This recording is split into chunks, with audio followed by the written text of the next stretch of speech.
के साबिक चेयरमैन अहमद बिलाल महमूद साहब ने हमें ज्वाइन कर लिया है। अहमद साहब, आप क्या समझते हैं, क्या इलेक्शन कमीशन ऑफ पाकिस्तान के पास यही एक तरीक़ाकार रह गया था कि अगर 8 फरवरी को इलेक्शन चाहते हैं तो अपील दायर की जाए लाहौर हाई कोर्ट के फैसले के खिलाफ?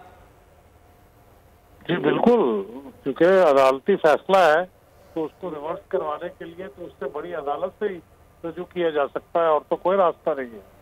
और बल्कि ये फौरी तौर पे होना चाहिए था और अब भी हो गया है, तो सुप्रीम कोर्ट को फौरी तौर पे उससे कोई फैसला करना चाहिए, क्योंकि अगर नहीं होगा तो फिर इलेक्शन के शेड्यूल मुतासर होगा और उससे फिर आखिरी पोलिंग की जो डेट फिक्स हुई है पत्थर पे लकीर की तरह 8 फरवरी की, वो भी मुतासर हो जाएगी। उनके पास यही रास्ता था, वो सुप्रीम कोर्ट से रजू करते हैं, बल्कि बेहतर होता कि सुप्रीम कोर्ट इसके ऊपर फौरन सो मोटो एक्शन ले लेता ताकि वक्त बच जाता। नहीं, लेकिन इस पे शायद सो मोटो नहीं लिया जा सकता। नहीं लिया जा सकता तो फिर उसके ऊपर अपील के ऊपर फौरी एक्शन किया जा सकता है। ठीक है, क्योंकि 54 दिन का जो एक इलेक्शन शेड्यूल होता है उसके मुताबिक जो है वो जल्द से जल्द आज ही किया जा सकता है, क्योंकि 17 दिसंबर को गालिबन पहला दिन है और फिर 8 फरवरी को 54वां दिन होगा। जी सही कह रहे हैं आप, इसीलिए ये आज हो जाना चाहिए था। मैं हैरान हूँ कि आज का दिन ज़ाया कर दिया गया, तो आज ये सुबह फैसला हो जाता और शाम को ये इसके ऊपर जारी हो जाता प्रोग्राम। तो अहमद बिलाल साहब, आपको इस वक्त क्या लग रहा है, 8 फरवरी को मुल्क में इलेक्शन होते हुए नजर आ रहे हैं या मामला लिंगर ऑन होगा? नहीं, मुझे होते हुए नजर आ रहे हैं। मेरे ख्याल में फौरी तौर पे एक्शन होगा। सुप्रीम कोर्ट ने खुद कमिट किया हुआ है, तो सुप्रीम कोर्ट ज़ाहिर है इस पर फौरी एक्शन लेने की पाबंद है। और मेरे ख्याल में उनको ये भी देखना चाहिए कि जुडिशरी के अंदर से एक खामखा का गैर जरूरी तौर पे एक आईनी बहरान सा क्रिएट कर दिया गया है। और मेरा ख्याल है पीटीआई के भी जिन लोगों ने ये काम किया है उनके बारे में भी लोगों को आगाह करने की जरूरत है कि उन्होंने किस कदर अपनी पार्टी को भी नुकसान पहुंचाया है और इस इलेक्टोरल प्रोसेस को भी खामखा का एक भौचाल में मुब्तला कर दिया। अच्छा अहमद बिलाल साहब, इस वक्त आपने जो पीटीआई की बात की, कुछ वाज़ेह मौक़िफ़ नज़र नहीं आ रहा। सेनेटर उनकी जानिब से ये कहा जा रहा है कि हो सकता है कि उनकी जानिब से जो अपील है वो वापस ले ली जाए, पटिशन जो है वो वापस ले ली जाए लाहौर हाई कोर्ट में बैरिस्टर अली ज़फ़र की जानिब से। देखिए, जिस पार्टी का चेयरमैन को वो अदालत वो कैद में हों, उनके वाइस चेयरमैन कैद में हों, उनकी पार्टी के बड़े बड़े रहनुमा या तो कैद में हों या रुपोश हों और बहुत से लोग उनको छोड़ के चले गए हों, तंजीम काफी हद तक खिल चुकी हो, तो हमें मेरे ख्याल में उनके साथ इस लिहाज से सिंपथाइज करना चाहिए कि वो इतना मुनज़्ज़म कोई फैसला तो नहीं फौरी तौर पे कर सकते।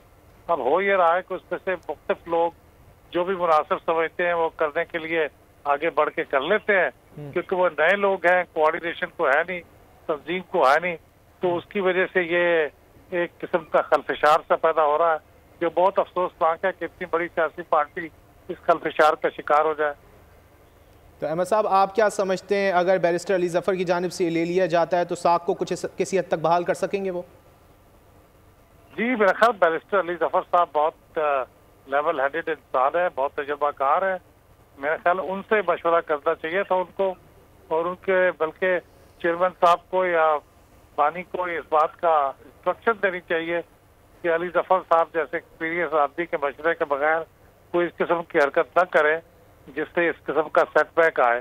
तो अली ज़फ़र साहब अगर फौरी तौर पे आज अपना वो स्टे ऑर्डर को वेकेट कराने के लिए कह देते तो शायद स्टे ऑर्डर वेकेट हो जाता, लेकिन वो भी नहीं हो सका। अहमद बिलाल साहब, अब हम ये देख रहे हैं कि मुख्तलिफ सियासी जमातों की जानिब से फरीक बनने के लिए जो वो तैयारियां शुरू कर दी गई हैं, लेकिन जब तक इलेक्शन कमीशन की जानिब से अपील दायर नहीं हो जाती उस वक्त तक फरीक नहीं बन सकते। आप क्या समझते हैं, सही कर रही हैं सियासी जमातें? बिल्कुल, सियासी जमातें तो एक देखिए ना फितरी तौर पर फरीक है इंतखाब के मामले के हर स्टेज के ऊपर, खासतौर पर उसकी डेट के बारे में। तो इसलिए अगर वो फरीक बनने के लिए कह रही हैं और खासतौर पर वो इस नुक्ता नजर से कह रही हैं कि इलेक्शन की डेट तो तब्दील नहीं होना चाहिए, तो खुशायद बात है।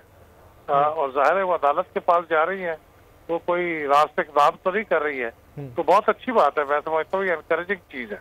अच्छा अहमद बिलाल साहब, जो एक मौक़िफ़ ये बनाया जा रहा था कि जुडिशरी में से भी आरोज़ लिए जा सकते हैं, फिर उसके बाद हमने देखा कि तहरीक इंसाफ की जानिब से जो है वो अपील दायर कर दी गई कि ब्यूरोक्रेसी में से भी नहीं लिए जा सकते। तो आप ये समझते हैं क्या इससे पहले जो इंतखाबात में ब्यूरोक्रेसी से भी लिए गए, जुडिशरी से भी लिए गए, क्या वो जो एक एक्सपीरियंस था वो सही नहीं था?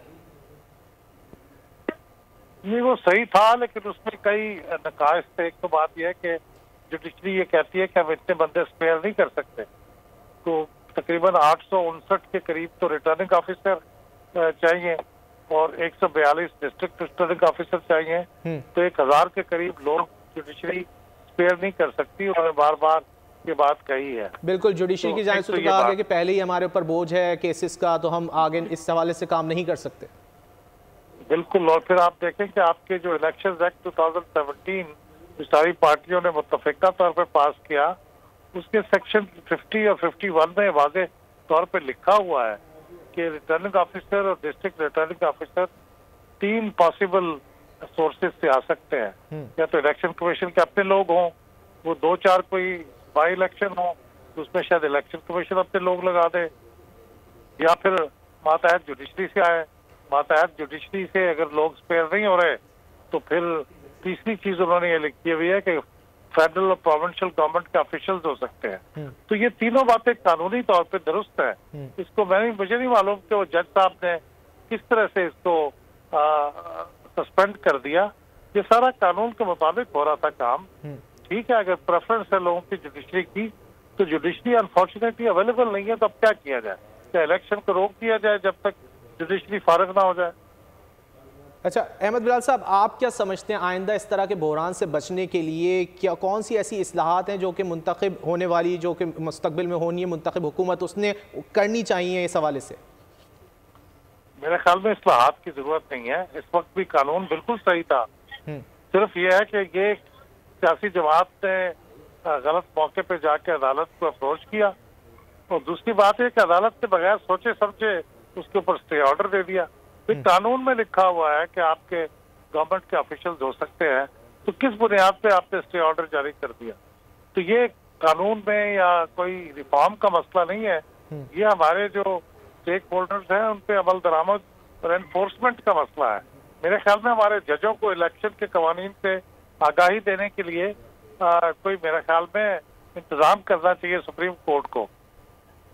सही। अहमद बिलाल साहब, आप क्या समझते हैं? सुप्रीम कोर्ट की आपने बात की, तो सुप्रीम कोर्ट अगर अपील दायर कर देता है इलेक्शन कमीशन ऑफ पाकिस्तान, तो मुमकिन तौर पर जो है वो मुअत्तल कर दिया जाएगा लाहौर हाई कोर्ट के हुक्म?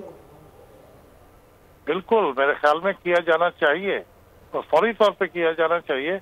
उसने खामखा एक पूरे मुल्क को गैर जरूरी तौर पर बुखार में मुब्तला कर दिया है, और बिल्कुल उसका कोई जवाब नहीं था।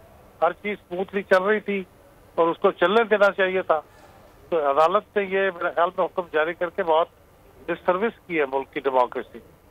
ठीक है, साबिक चेयरमैन पिलडेट अहमद बिलाल साहब हमसे गुफ्तगू कर रहे थे। बहुत शुक्रिया आपके वक्त का। चीफ सब्सक्राइब करें और बेल दबाएं ताकि कोई खबर रह न जाए।